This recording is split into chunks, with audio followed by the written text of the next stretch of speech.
जी हाँ, हिजाब विवाद अब अदालतों तक पहुंच चुका है। पहली बात तो हिजाब पर ही विवाद, ये तो सदियों से चल रहा है। अब यहां ये स्कूल कॉलेज में हिजाब पहनने का हक है या नहीं है, ये सवाल खड़ा हो गया। लेकिन मूल सवाल जहां से शुरू हुआ था उस पर बात करने के लिए हमारे साथ आज वो शख्सियत मौजूद हैं जिन्होंने इस तरह के सवालों पर बार बार अपनी राय रखी, बार बार उनका नाम इस तरह के सवालों पर आया, और आज वो केरल के राज्यपाल हैं। जी हां, आरिफ मोहम्मद खान साहब। आरिफ साहब, स्वागत है आपका। धन्यवाद।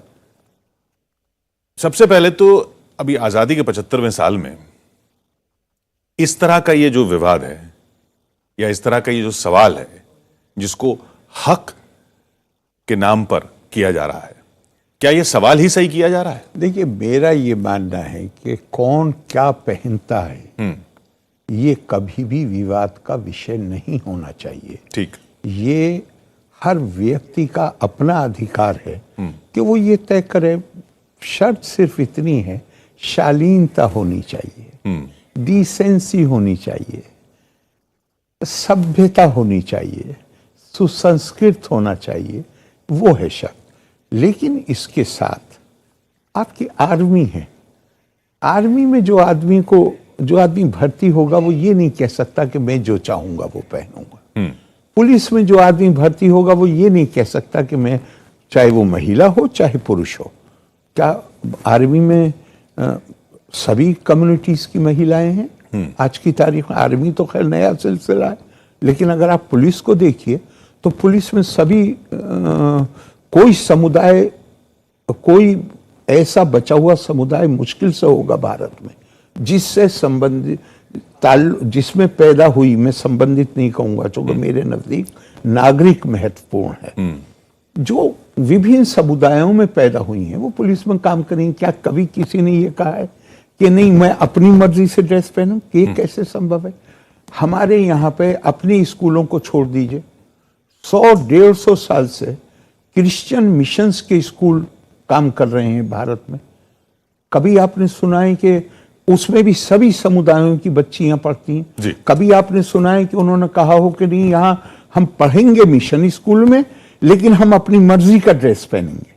नहीं, जहां आपको एक अनुशासन होता है, अगर उस संस्था की तरफ से कोई ड्रेस कोड है, यूनिफॉर्म, जिसकी डेफिनेशन ही यूनिफॉर्म है। उन्हें यूनिफॉर्म का मतलब ये नहीं है कि वो कोई सबको एक रंग में रंगना चाहिए। यूनिफॉर्म का मतलब ये है उन्हें ये पता चल, ड्रेस से पता चल जाता है कि ये बच्चा फला स्कूल का है। जी, तो आइडेंटिटी स्कूल वाली हुई। तो वो आइडेंटिटी स्कूल की हुई, उस पर विवाद खड़ा करना मेरी समझ से, और वो भी रिलीजन के नाम पे, ये कोई बहुत ही नादानी की बात है।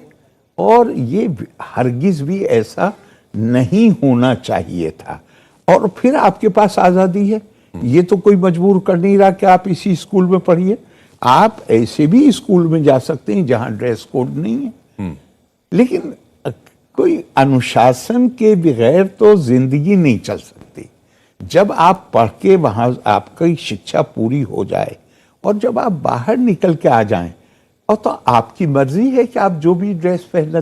भारत जैसे देश में कौन क्या पहनता है इस पे कोई सरकार की तरफ से तो कोई किसी किस्म का प्रेस्क्रिप्शन नहीं है हमारे यहाँ। मैं कहता हूँ आपसे कि वो लोग भी जो संविधान की शपथ लेते हैं, वो संविधान में भी जो लिखा हुआ है वो सिर्फ इतनी बात है, ड्रेस और ये नहीं है कि वो हर वक्त वो पहने, लेकिन उम्मीद ये की जाती है कि भाई जिस वक्त शपथ लें उस वक्त वो उस ड्रेस में होने चाहिए जिसका जिक्र हमारे कॉन्स्टिट्यूशन में है।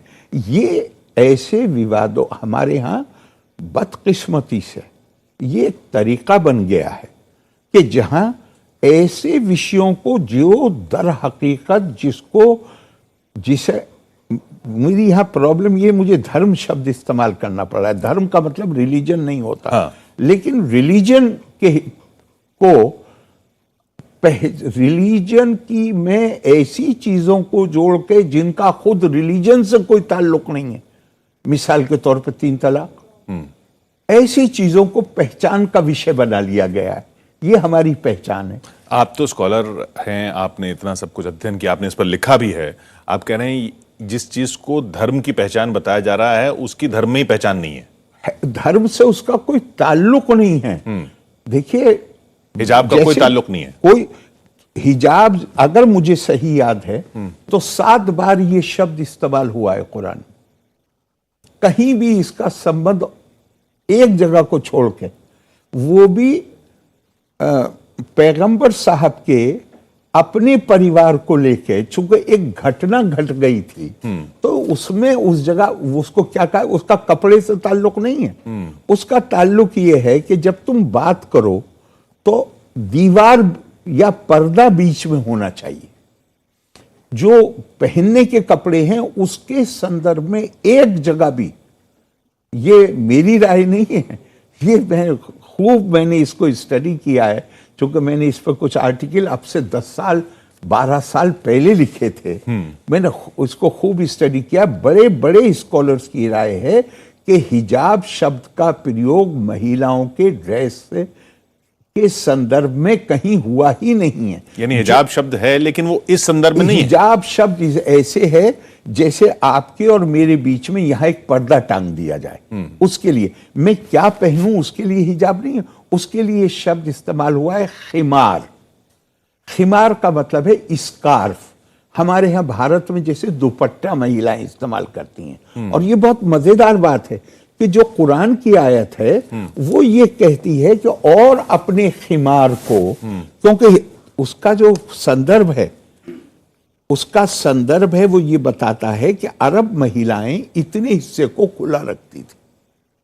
तो कुरान ने ये क्या कहा है, कुरान ने कहा है कि अपने खिमार को अपने बूजम्स पर, यानी अपने वक्ष पर, सीने पर इस तरह डाल लो।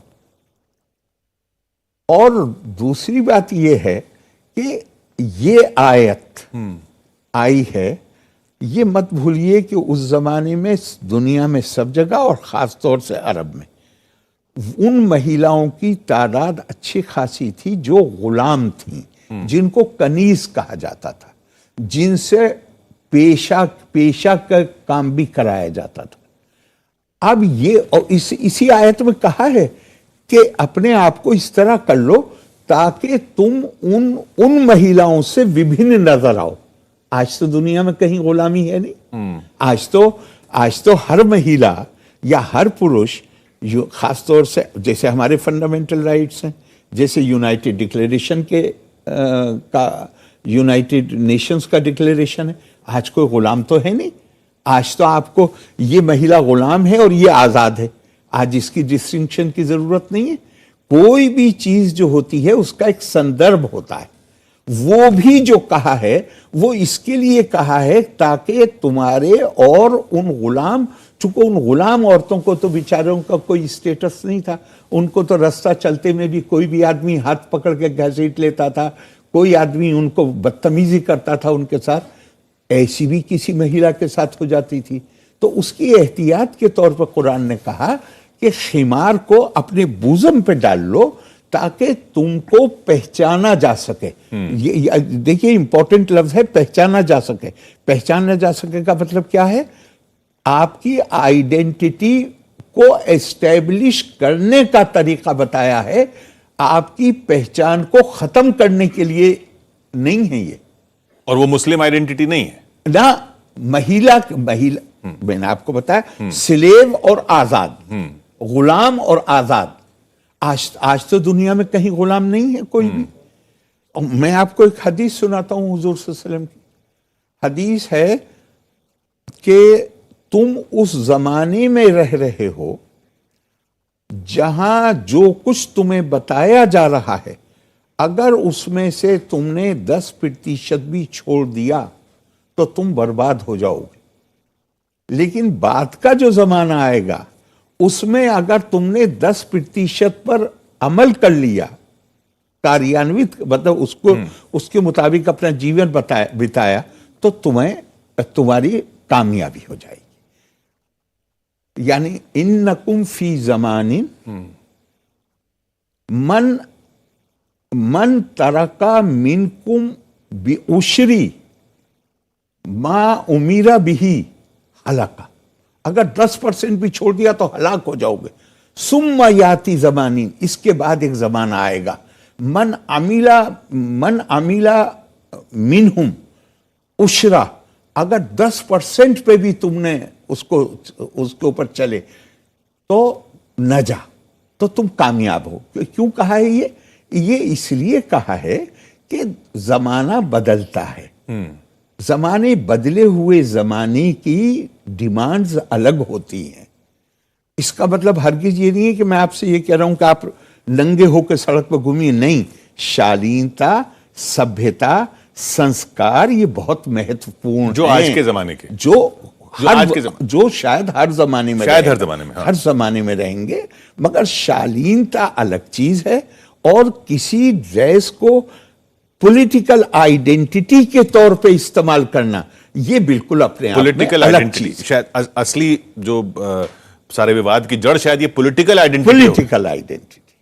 अब आप राज्यपाल हैं, इसलिए वो वाले सवाल मैं आपसे सीधे नहीं करूंगा, लेकिन ये हकीकत है और शायद अफसोसनाक हकीकत है कि हर चीज को, हर शख्स को, हर बात को मोदी विरोधी और मोदी के समर्थक के रूप में देखा जाता है। तो वो जो भी वीडियो आते हैं उसमें देखते हैं, अच्छा ये मोदी विरोधी है, ये मोदी समर्थक है, ये इशू मोदी विरोधी है, ये मोदी समर्थक है।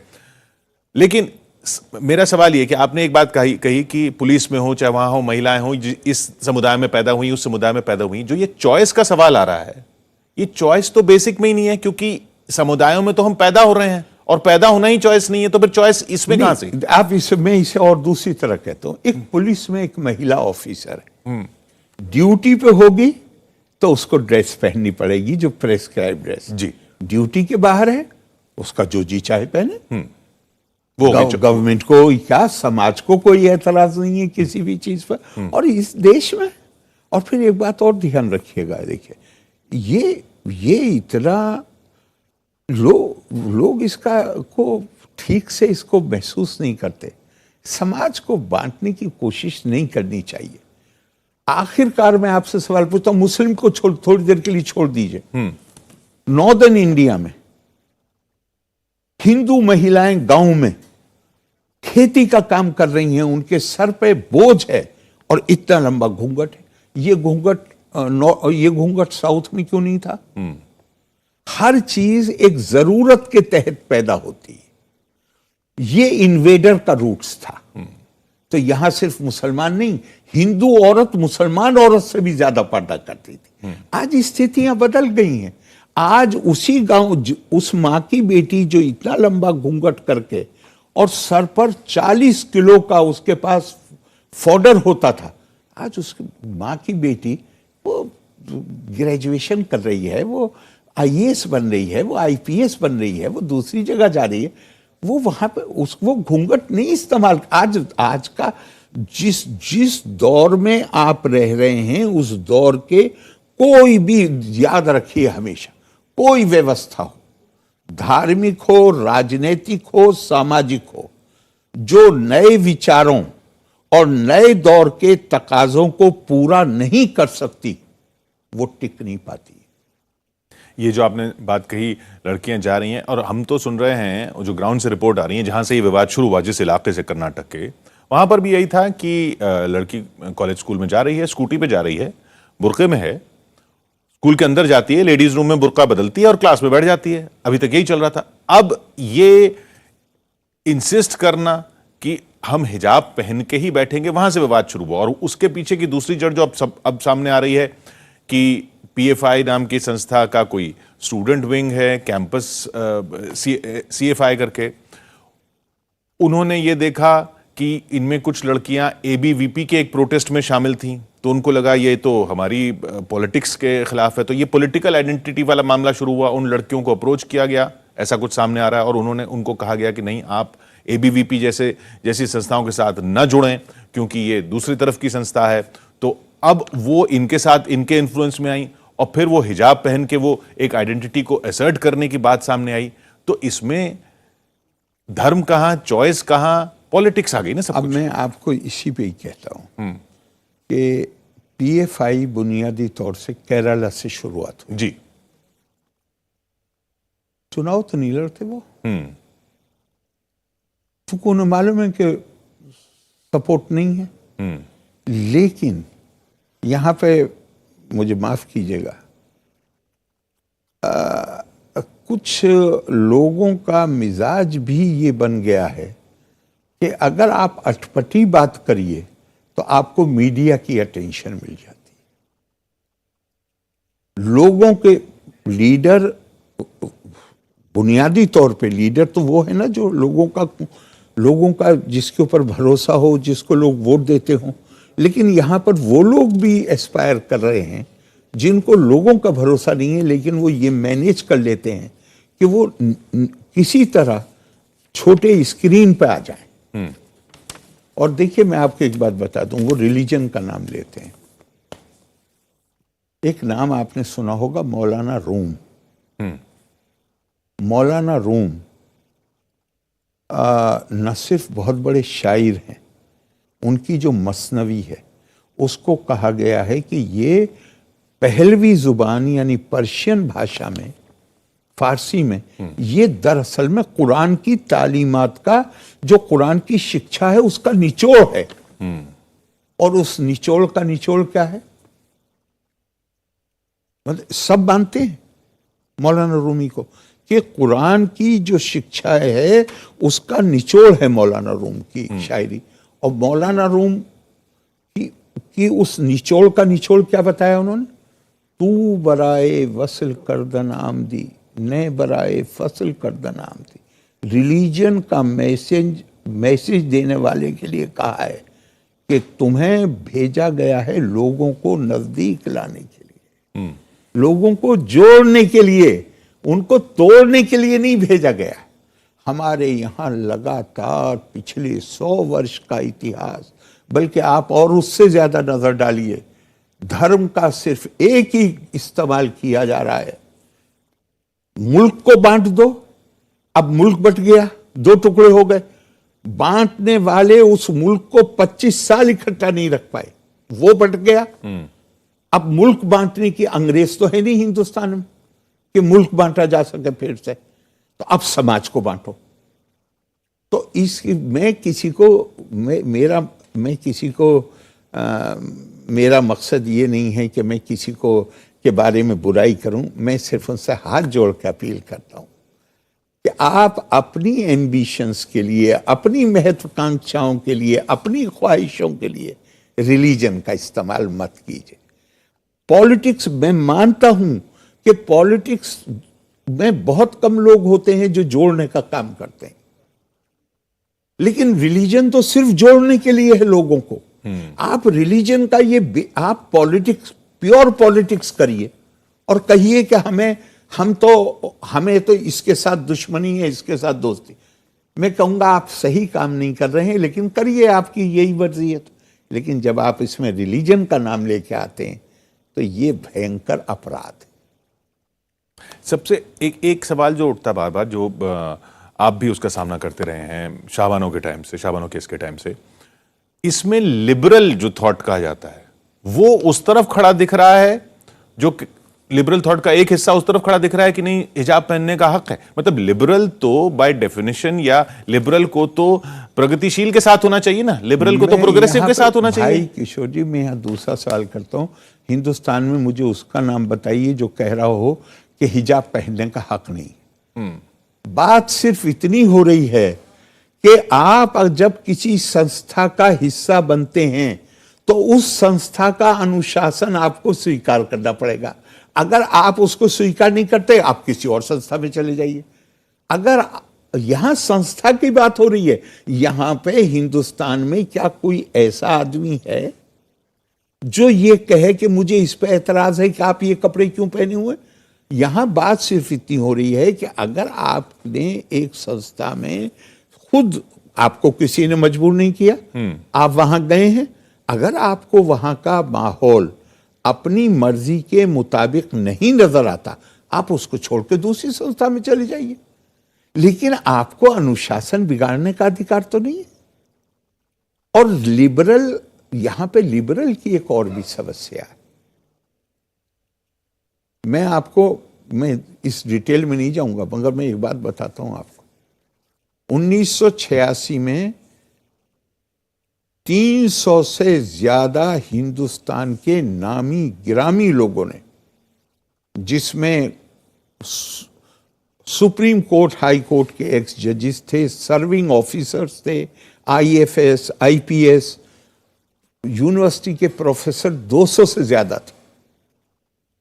और उसमें पहला दस्तखत था बदरुद्दीन तैयब जी का, जो हमारे पुराने वाइस चांसलर भी और एम्बेसडर भी भारत के, जिन्होंने प्रधानमंत्री को खत लिख के कहा कि शाहबानों पर जो चीज पर्सनल लॉ बोर्ड कह रहा है ये इस्लाम के मुताबिक नहीं है, आप इनकी बात मत मानिए।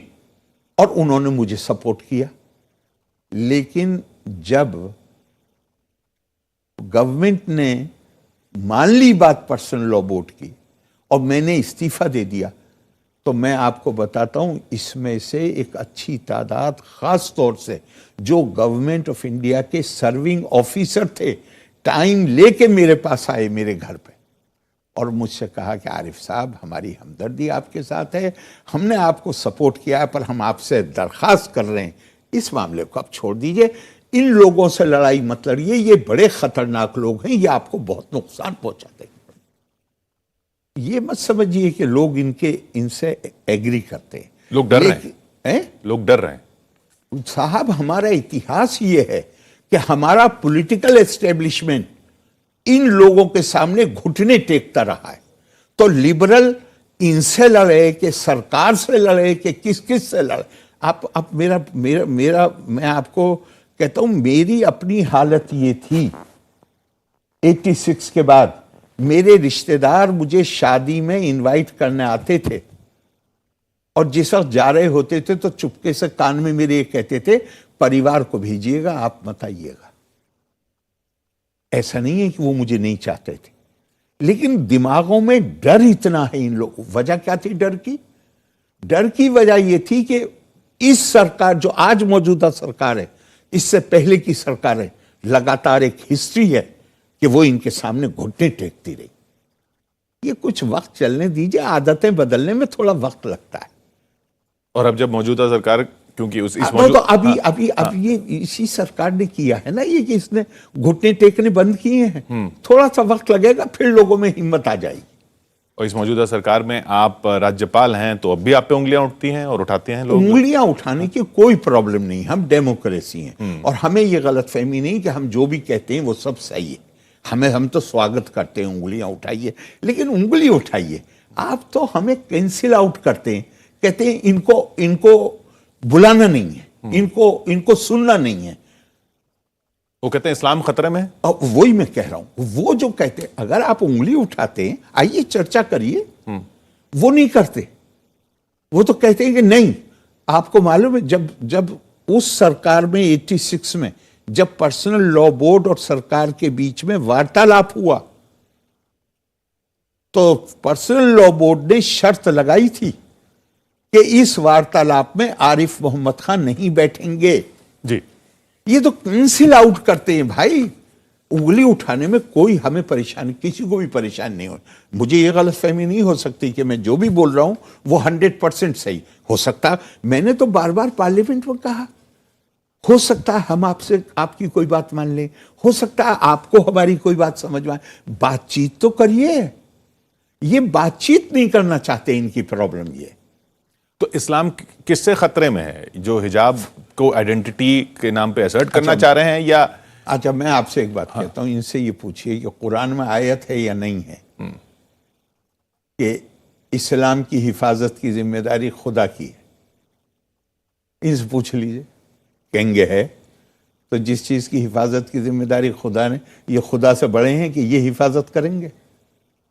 अरे अगर कोई खतरा है भी तो कुरान में लिखा हुआ है कि इसकी हिफाजत की जिम्मेदारी हमारी है। आपका तो एक ही काम है, और वो काम यह है कि जो उसमें लिखा हुआ है उसके मुताबिक आचरण करिए।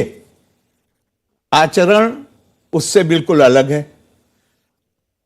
लड़ाई उन इश्यूज पर लड़ेंगे जिसका कुरान में जिक्र नहीं, मिसाल के तौर पर 3 तलाक।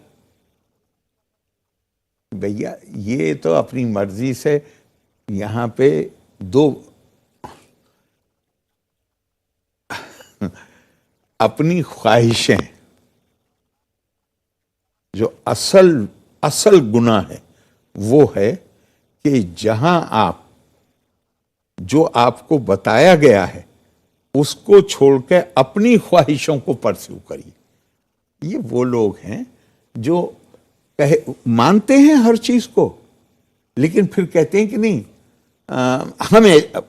हम इस पे नहीं, इसके मुताबिक आचरण नहीं करेंगे, हम तो अपनी मर्जी लागू करेंगे। मेरे भाई मुझे एक जगह बता तो मैं आपको एक मिसाल देता हूं। इनसे बेहतर एक नौजवान बच्ची है, बल्कि एक बच्ची है, प्रॉफिट साहब की पत्नी की सगी भांजी, उनके औलाद नहीं है, हजरत आयशा के औलाद नहीं है, लिहाजा वो अपने भाई की बेटी को गोद एक तरह से गोद ले लेती हैं और खुद पालती हैं उसको सारी जिंदगी। और वो बच्ची इतनी खूबसूरत है कि समाज में चर्चा होती है कि प्रोवर्बियल ब्यूटी। नाम है आयशा बिन्त तलहा। उसकी शादी होती है, उसका शौहर गवर्नर है कूफे का। गवर्नर उससे कहता है कि तुम चेहरे को ढको, वेल करो, पर्दा करो। वो अपने शौहर को जवाब देती है, सारी मुस्लिम हिस्ट्री की किताबों में ये सेंटेंस है, और आखिर में इस सेंटेंस को फिलिप हिट्टी ने हिस्ट्री ऑफ द अरब्स में तबरी से लेकर कोट किया है। क्या कहती है अपने शौहर से? अपने शौहर से कहती है, पर्दा और मैं, खुदा ने मुझे खूबसूरत बनाया है, मैं चाहती हूं कि लोग मुझे देखें और मेरी खूबसूरती में अल्लाह की शान का एहसास करें और अल्लाह का शुक्र अदा करें। ये जो फर्स्ट जनरेशन है मुस्लिम्स की, उसमें प्रॉफिट साहब के घर में पली और बढ़ी, जिसके बाप खुद बहुत बड़े सहाबी हैं, हजरत आयशा की भांजी है, वो ये कहती है। आज शायद ये लोग जो हैं, शायद इन्हें इस्लाम उनसे ज्यादा मालूम। ये क्या तो ये बातें मजाक बना दी। ये बातें धर्मगुरुओं को पता नहीं है, या वो बताना नहीं चाहते, या समझते नहीं है, समझाना नहीं चाहते? सब कुछ पता है। हाँ। लेकिन ये जो एम्पायर खड़ा किया गया है जोर जबरदस्ती का, अगर ये बातें बताई जाती हैं, देखिए, और मैं एक आपको बात बताता हूं। कुरान में 2 आयतें हैं कि वो बच्ची जिसको जिंदा दफन कर दिया गया था, उससे अल्लाह क़यामत के दिन पूछेगा कि तुम्हें किस जुर्म में कत्ल किया। सिर्फ लड़की होने की वजह, एक सारे अरबों को नहीं मैं कह रहा हूं, लेकिन अरबों में एक सेक्शन था जो अपनी बच्चियों को जिंदा गाड़ देते थे। जैसे हमारे यहाँ फीमेल इन्फेंटिसाइड आप सुनते हैं बहुत जगह पे है, लड़की नहीं चाहते थे पैदा हो, और इस्लाम ने उसके बारे में, प्रॉफिट साहब ने बहुत सख्त रवैया अपनाया, वो रुक गया, प्रैक्टिस रुक गई। लेकिन आदतें, आप कानून बना लीजिए, आदतें बड़ी मुश्किल से बदलती हैं। अगर उसको जिंदा गाड़ने का बंद हो गया तो उन्होंने उसको कपड़े में गाड़ना शुरू कर दिया, उन्होंने 3 तलाक करके उसको दबाना शुरू कर दिया। मकसद था, पहले लड़की को जमीन में दफन किया जाता था, अब उसे घर के अंदर दफन, 4 दीवारी में बंद कर दो। घर के बाहर निकले तो उसको ऐसे कर दो कि लगे कि यही पता न चले कि ये कौन है, और शादी हो जाए तो उसको ऐसा डरा के रखो कि वो 3 तलाक का डर उसे आजाद इंसान की हैसियत से जिंदा ना रहने दे। 3 तलाक के खिलाफ मुस्लिम महिलाएं भी सामने आई। मेरा मतलब है ये सब उसी का हिस्सा है। हाँ, नहीं कह रहा हूं, 3 तलाक के खिलाफ जैसे महिलाएं खुलकर सामने आई, जब कानून बना तब भी समर्थन में सामने आई। इस मुद्दे पर भी उनको खुलकर सामने आना चाहिए, या उसी से हल होगा? खुल के ये इशू मेरे ख्याल से, चूंकि आप देखिए ना, ये हिंदुस्तान में किसी को एतराज नहीं है, आप एक हिजाब नहीं 4 हिजाब पहनिए, यहाँ बस एक स्कूल में ना पहनिए, कॉलेज में ना पहनिए। लिमिटेड इशू है। आप जिस संस्था में दाखिल होते हैं उस संस्था का अनुशासन मानेंगे या नहीं मानेंगे, ये संस्था, कोई भी संस्था ये कैसे अलाउ कर सकती है कि अनुशासनहीनता फैलने दे? आप कॉलेज के बाद जाइए, आपका जो जी चाय पहनिए। ये पाकिस्तान भी बीच में बोल पड़ता, मलाला बोल पड़ती हैं, जो तालिबान के जुल्म के बाद मलाला बनी, जो मतलब उनका नाम हुआ, जिन्होंने अपनी किताब में लिखा। हमें नहीं पता कि उसको पूरे फैक्ट्स की जानकारी है या नहीं है, तो हमारी जिम्मेदारी फिर ये बनती है कि हम उसको पूरे फैक्ट्स की जानकारी कराएं। और पाकिस्तान, कोई ऑर्गन, देखिए पाकिस्तान का मामला छोड़ दीजिए, हिंदुस्तान को एम्ब्रेस करने के लिए, परेशानी पैदा करने के लिए कोई भी चीज़ है वो उसका इस्तेमाल करेंगे। लेकिन मैं दावे से आपसे कहता हूं कि आप पाकिस्तान चले जाइए, किसी शहर में चले जाइए, वहां पर मुसलमान औरतें हमारी मुसलमान औरतों से कहीं अपने अटायर में, अपने एटीट्यूड में वो धता बताती है, और उनको पढ़ लीजिए आप। लेकिन गवर्नमेंट के लेवल पे, और मैं कहूंगा कि उस लेवल पे भी जो वहां पे मानने को तैयार नहीं है, हिंदुस्तान का मामला आएगा तो हमें एम्ब्रेस करना चाहते हैं, तो उसका ज्यादा हमें नोटिस नहीं लेना चाहिए। आखिर में आरिफ साहब, इस पे करना क्या चाहिए? एक आम शहरी को करना क्या चाहिए? किस नजर से देखना? कुछ नहीं करना चाहिए, कुछ नहीं करना चाहिए। लगातार अपने एक्शन से, अपने कर्म से, अपने मानस से, अपने वचन से महिलाओं को, और मैं सिर्फ मुस्लिम महिलाओं की बात नहीं कर रहा हूं, मैं कह रहा हूं कि कोई समाज आगे नहीं बढ़ सकता अगर आप आधी आबादी को, जरा भी आपके दिल में यह है कि ये बराबर नहीं।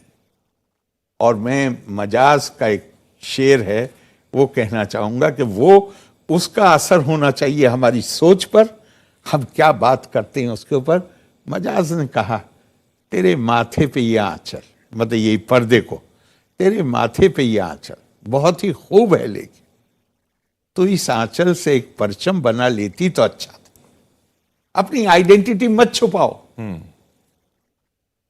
तुम जिस लड़की होने का मतलब ये नहीं है कि तुम अपने आप को, न तुम यही पता न चले कि तुम हो कौन, और उसका एडवांटेज लेते हैं लोग। आपको ध्यान होगा पाकिस्तान में जब लाल मस्जिद पे एक्शन हुआ तो वहां का इमाम जो था वो बुर्का पहन के भागा। अब आखिरकार दुनिया में ये किस्से होते हैं जहां बुर्के का सहारा अपराधी लोग लेते हैं, तो ये बुर्का क्या इसके लिए है कि महिला की आइडेंटिटी को खत्म कर दे एज महिला? क्या ये इसके लिए है कि इसकी सपोर्ट लेके क्रिमिनल्स अपने काम कर जाएं, आतंकवादी अपना काम कर जाएं? तो एक एटीट्यूड होना चाहिए, जहां बेटी हो, बहन हो, मतलब वही बीवी बनती है, वही फिर मां बनती है, जहां यंग एज से उसको बता तुम किसी से कम नहीं हो। और डिसेंसी, डिग्निटी, शालीनता, सुसंस्कृत होना, पर्दा आंखों में होता है, पर्दा कपड़े का तो इस्तेमाल होता है उस डिसेंसी के एक्सप्रेशन। तो क्या वो रिफॉर्म, जिस तरह से राजा राममोहन रॉय मूवमेंट ये वो सब चला बाकी हिंदू समाज में, वो रिफॉर्म वाली मूवमेंट नहीं आई हिंदुस्तान में? बेशक इस वजह से वो कमजोर रही, लेकिन इसका ये मतलब मत समझिए कि रिफॉर्म नहीं है। रिफॉर्म बहुत है, वक्त के साथ आगे बढ़ रहे। मैं तो देखता हूँ हर मैदान में, और मुझे बहुत खुशी होती है खासतौर से जब मैं लड़कियों को देखता हूँ, हिंदू लड़कियां, मुस्लिम लड़कियां, कौन सा फील्ड है आज, साइंस से लेके, आर्मी से लेके, पुलिस से लेके, टीचिंग से लेके, नर्सिंग से लेके, मजदूर तक, हर वर्ग की महिला आपको उसमें मिलेगी। तो हमारे लिए बहुत अच्छा हो रहा है, लेकिन उसमें जब अच्छा होता है तो इंसानी सोसाइटी तो यही होती है। आप चाहे जितना पॉजिटिव बनाइए चीज़ों को, कोई ना कोई नेगेटिव डिस्कॉर्डेंट वॉइसेस जरूर आएंगी। वो आ रही हैं, वो वक्त के साथ बंद हो जाएंगी। और आप जैसे लोगों के विचार सुन के शायद उनको बंद होने में, बंद करने में मदद मिले। बहुत बहुत शुक्रिया हमसे बात करने के लिए आरिफ साहब। अफसोस ये कि उस जमाने में रह रहे हैं जहां इल्म की तलब हो तो वो तालिब होता है, वो तालिबान होते हैं, यहां से शब्द शुरू हुआ था। और आज तालिबान का मतलब क्या हो गया? तालिबान स्टूडेंट होता है, स्टूडेंट एक इंस्टीट्यूशन का होता है, उस इंस्टीट्यूशन की यूनिफॉर्म है। ये बात आरिफ मोहम्मद साहब ने जिस अंदाज में बताई, जिस वजन के साथ बताई, शायद वो सबको समझने की जरूरत है।